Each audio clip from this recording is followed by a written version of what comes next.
Hey everyone, I am at Finca Tamana in Colombia at the moment. And in fact, it's 2021, so that means it's 10 years since I visited this farm for the first time. And as you may or may not know, Elias Roa, who is the farmer, he actually bought the farm in 2011. And not long after I visited this farm, and we kind of agreed that it would be a good fit if we could see if we could work together. So in 2012, I came here for the first time to kind of work together with Elias, where we started changing the way he processes coffee and picks the coffee and so on. And since then, there has been a lot of improvements to the farm. Behind me, you can see the mill. There's a new wet mill. There's a new cupping lab. There's new bedrooms and sleeping halls for the workers and so on. So I wanted to take you a little bit around the farm just to show you all the improvements that have been done, and hopefully you will enjoy the video. And as you can see, when you pay a decent price for coffee and produce high quality coffee, you can actually invest in the farm and improve it. And that's a win-win situation, because that means Elias gets a better kind of working condition and we get higher quality coffee. So that's kind of why we have done this work together for such a long time, and we'll continue to do so in the future. And one of the things we started working on quite early was to find seeds and plant new varieties at the farm. And maybe I should say old varieties, because we have been looking for rare and kind of different cultivars to plant on the farm. And that's because in most cases in Colombia, the farmers plant 2 or 3 different varieties. Caturra, which is the traditional one, and it's not resistant against leaf rust. And then you have Variedad Colombia and Castillo, which are resistant against leaf rust. But they're genetically quite close, and flavor-wise they're also quite close, I would say. So we wanted to see if we could improve the coffees by planting new cultivars or old cultivars, and also in order to produce several different flavors on the farm, so that I don't have to travel all around the world to find coffees that are unique and different. So behind me here, you see there's a hill that we planted with Elias some years ago, and that hill is full of Bourbon trees. He has yellow Bourbon, red Bourbon, pink Bourbon, and Bourbon Sidra at the moment. And those coffees are tasting really good. And on the upper hill behind me, there is some Castillo. He has Castillo Naranjal, Castillo Tambo. They taste different.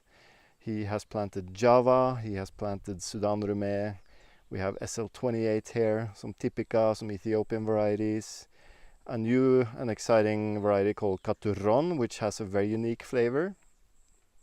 Of course, he has Caturra and Variedad Colombia, and many, many more. So I think all in all, we have counted around 20 different cultivars, or varieties, I should call them, on Finca Tamana.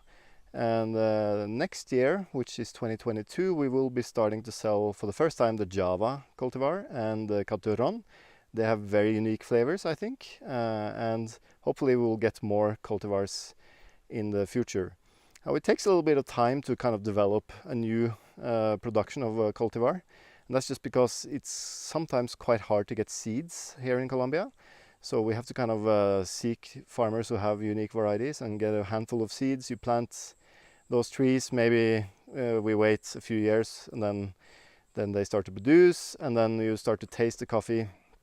If it tastes good and produces well, we can plant more, and so on. And normally it will take between 5 and 10 years to kind of develop a new cultivar, if you're unsure if you want to plant more of it.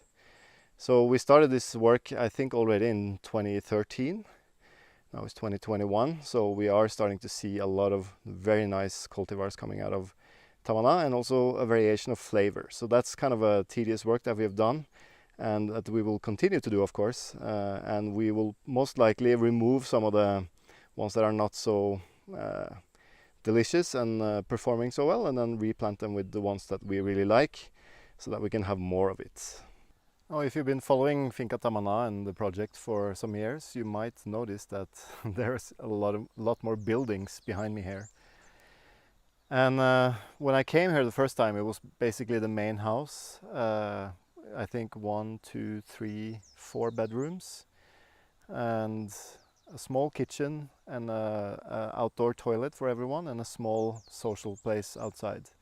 And then they had one of these dryers, parabolic dryers, which they had to dry all the coffees. So one of the first things that we had to implement here, because Elias was able to produce a lot of coffee, it's almost, I think then it was 23 hectares of planted with coffee, and now it's maybe 40. So we had to build more dryers, and at the moment there are 1, 2, 3, 4, 5, 6, 7 dryers, and some of them are huge. We're going to take a look inside. But the drying technique has definitely changed. We're drying everything in shade, so there's shade nets inside these parabolic dryers. The reason we need to have these kind of parabolic dryers is because you have rain here almost every day, so you need to protect the coffee from rain. You might also see there's a big flat green field there, and Elias made a football field for the workers to play football a couple of years ago. So that was one of the social projects he has made. But he has also built a new area where the workers, seasonal workers who come here from other states to work for a couple of weeks during the harvest, they can have a nice place to sleep. They have their own kitchen, they have their own toilets, they have toilets for men and women, showers for men and women, and so on. So there's a lot of improvements that has been made to the infrastructure of the farm. So let's take a look at some of the gems that I want to show you. So this is an entirely new building, and to the left you can see a little parking space where the workers can park their motorcycles away from the coffee dryers, so you don't get any fumes or gasoline smell in the coffee. And where you see the clothes are hanging to dry, Elias and Beani is going to build a small apartment for themselves where they can relax and have a bedroom, because they want to have a nice view of the farm. Below it is the mill. We're going to take a closer look of that. And the little white house with the green edges on the right side is the new cupping lab, and also a small storage space for tools like shovels and pitchforks and machetes and everything. And that used to be the old wet mill. So let's have a look at the new wet mill. At the end of 2019, Elias finished his new wet mill, which you can see behind me. It consists of 6 big stainless steel tanks that are really easy to clean, and those tanks, they are actually fermenting the coffee. And then they implemented a small washing machine, I'll show you later, where they can wash the coffee without using a lot of water. So normally when we did the old process, maybe they used 50 to 100 liters of water per kilo of coffee. That's a lot of water. Now they can use maybe a half a liter to 2 liters per kilo of coffee. So that's a huge reduction in the water usage. That means less contamination of the water that comes out.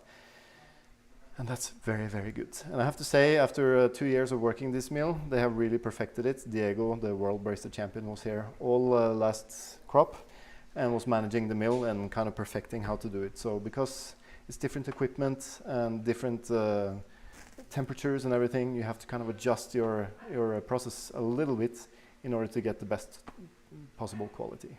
So Elias made these new tanks where we soak the coffee after it's being washed. That means you get rid of all the residual mucilage. And my theory is that you even out the moisture in the beans, so it makes it easier to dry them evenly. And we just found that coffees that have been soaked in water for like 24 hours, they tend to stay fresh for a longer time. This is the small washing machine. It's basically a mechanical demucilage remover, but it's a bit smaller than the normal one because this one is used after you have fermented the coffee. So there is a fermentation stage in this process, whereas a lot of these machines don't have that and they're a little bit bigger. And this is just a standard depulper that is used, and then the coffees are transported down to these tanks that you can see below me. And these are the stainless steel fermentation tanks, where you can have 6 different batches of coffee fermenting at the same time. And above it is a new receiving tank, which is also stainless steel. The good thing about stainless steel is that it's really easy to clean. A few years ago, Elias bought this Toyota 4x4, and it's a real workhorse. It's for the farm. And what he does with that is to bring cement when he needs to construct stuff. He brings fertilizer. He brings wood chips for me on my farm. And he also takes the coffee cherries from the farm down to the mill. Before, the workers had to carry the cherries on their neck walking down the hills.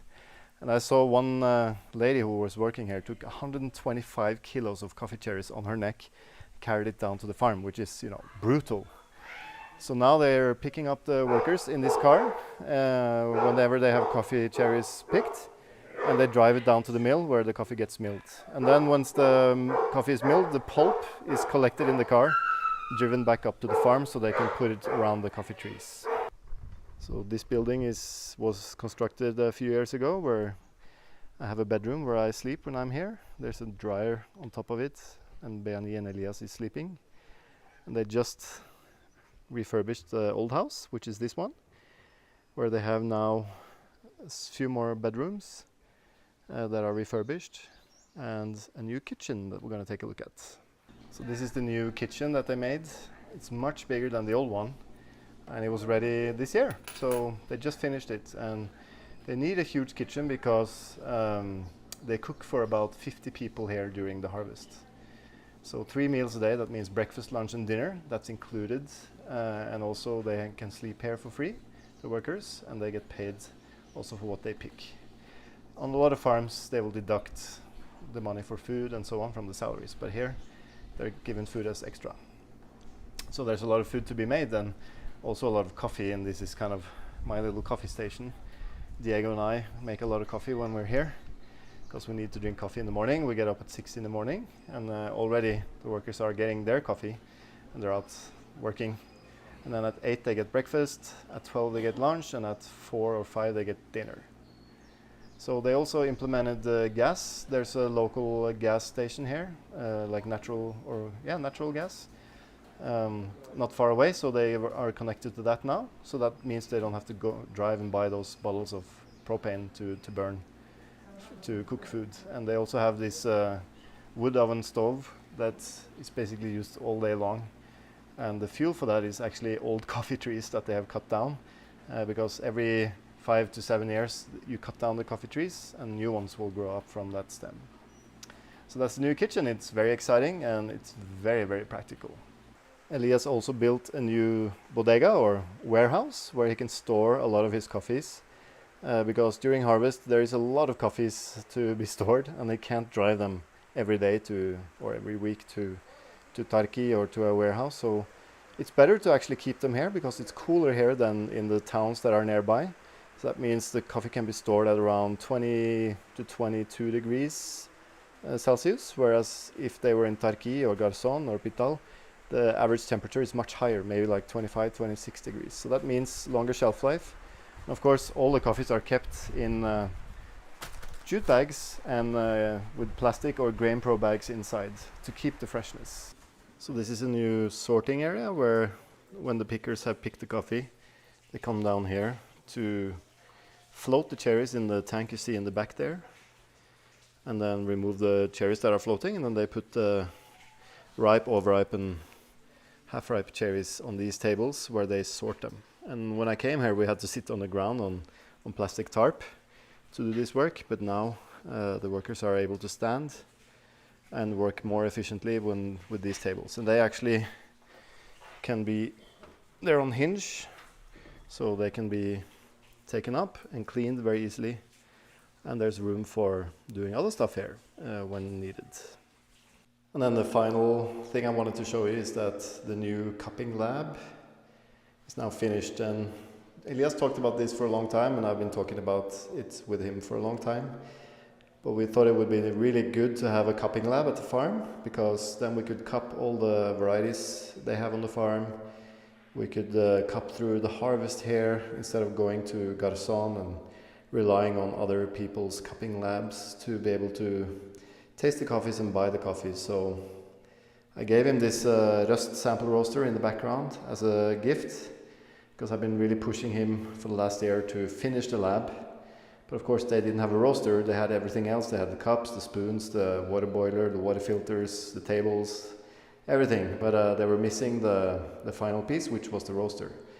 And I told Diego that I had bought one for them, but we kept it a secret until I came.